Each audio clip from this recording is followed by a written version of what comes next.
Hello champions, welcome to my channel. अभी हम लोग करने जा रहे हैं लूडो का क्वेश्चन नंबर 4.34। ये लॉज ऑफ मोशन का बेसिक क्वेश्चन है। इसको ज्यादा कैलकुलेशन यूज किए बिना हम लोग सॉल्व करेंगे।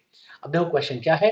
Body A of mass m1 and body B of mass m2 are interconnected by spring as shown in figure. The body A performs vertical harmonic oscillation with amplitude a and frequency omega. Neglecting the mass of the spring, find the maximum and minimum value of force that the system exert on bearing surface। मतलब इस ground पर कितना जो है reaction force लगा, इसके बारे में ये जानना चाहते हैं। तो देखो यहां पर आपको ए दे रखा है और ओमेगा दे रखा है, ठीक है, और मासेस दे रखे हैं। अब इसको सॉल्व करने के लिए क्या है, इसकी जरा बेसिक्स में जाते हैं। बेसिक्स क्या है। मान लो ऊपर वाला ब्लॉक नहीं रखा था, ऊपर वाला ब्लॉक नहीं रखा था तो स्प्रिंग तो ऐसे रहती, अनस्ट्रेस्ड रहती। जैसे ही तुमने ऊपर वाले ब्लॉक मतलब M1 को लाके यहाँ पे रख दिया, ये स्प्रिंग दब जाएगी। कितना दब जाएगी, एक्स नॉट लेंथ दब जाएगी। जब ये एक्स नॉट लेंथ दब जाएगी, नीचे की तरफ चली जाएगी, इसका मतलब इसमें टेंशन डेवलप होगा। यहाँ पे टेंशन ऊपर की तरफ लगेगा टी नॉट, तो यहाँ पे टेंशन लगेगा नीचे की तरफ टी नॉट। इस समय ये ग्राउंड की वजह से इसके ऊपर एक नॉर्मल लग रहा होगा, एन लग रहा होगा, और ये लग रहा होगा वेट m2g। और तो कुछ लग नहीं रहा होगा। या ऐसा कहा जाए कि पूरा पूरा सिस्टम इक्विलिब्रियम में है, तो ये m1 और m2 का मिला के वेट नीचे की तरफ लग रहा है और वही नॉर्मल से बैलेंस हो रहा है। लेकिन हम इसको डिटेल में सॉल्व करते हैं तो देखो टी नॉट किसके बैलेंस होगा, टी नॉट m1g को बैलेंस कर रहा होगा यहाँ पर। सो टी नॉट m1g के बराबर हो गया। सो नॉर्मल की जब वैल्यू यहाँ देखेंगे तो क्या आएगा, m2g आएगा प्लस टी नॉट आएगा।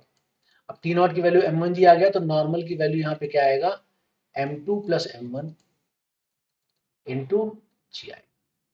इस समय इतना नॉर्मल लग रहा होगा। अब बोला क्या गया है कि ऑसिलेशन कर रहा है, मैक्सिमम और मिनिमम नॉर्मल रिएक्शन बताओ, ये पूछ रहे हैं ना।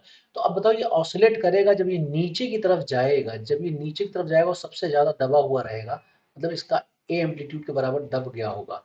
इस समय क्या हो जाएगा, टेंशन ऊपर की तरफ लगेगा, और टेंशन क्या हो जाएगा, पहले वाली टेंशन और ये जो एक्स्ट्रा चेंज आया है टेंशन, वो जो भी दबने की वजह से चेंज आया वो दोनों लगेगा, वही यहाँ पे दबाएगा। इससे ज्यादा तो दब नहीं सकता, तो इससे ज्यादा नीचे की तरफ फोर्स लगा नहीं सकता था।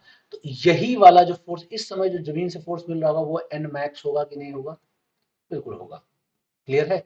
सो एन मैक्स की वैल्यू क्या हो जाएगी, एन मैक्स की अगर वैल्यू देखी जाए तो एन मैक्स की वैल्यू अगर लिखी जाए तो यही होगा क्या, m2g plus T not plus delta T.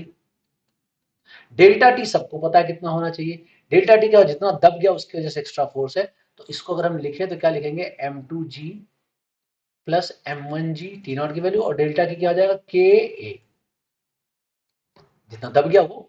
तो इस समय मैक्सिमम फोर्स जो आएगा, एन मैक्स की जो वैल्यू आएगी वो एन मैक्स बिल्कुल आसान से आप निकाल सकते हैं क्या, m1 प्लस m2g, और यहां पर के ए एक्सेलरेशन की वैल्यू, के की वैल्यू में यहाँ लिख सकते हैं। के की वैल्यू क्या जाएगा हमारा, यहाँ पर के की वैल्यू को लिखा जा सकता है यहाँ पर इस तरह से, कैसे, K by M is equal to omega square होता है, तो के की जगह एम ओमेगा स्क्वायर लिख सकते हैं, तो यहाँ पे हम एम ओमेगा स्क्वायर ए लिख सकते हैं।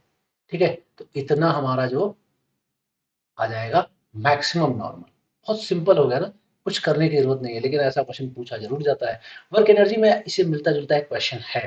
ठीक है, खैर अभी हम बात करते हैं मिनिमम की। बात करें तो मिनिमम वाले केस में क्या होगा, देखो अब जब दब रहा था तो मैक्सिमम था, तो जो खिंच रहा होगा तो मिनिमम होगा। देखो ये यहां तक दबा हुआ था, ये एक्स नॉट तक दबा था शुरू में इक्विलिब्रियम में, एक्स नॉट तक था। अब क्या हो गया, ये यहां से खिंच गया। कितना खिंच गया, ऊपर चला गया। कितना, ए ऊपर चला गया। तो इस समय क्या हो जाएगा, इस समय यहां पर जो टेंशन बचेगी, यहां पे जो टेंशन बचेगी वो कुछ कम बचेगी। वो कितनी बचेगी, T not minus delta T बचेगी।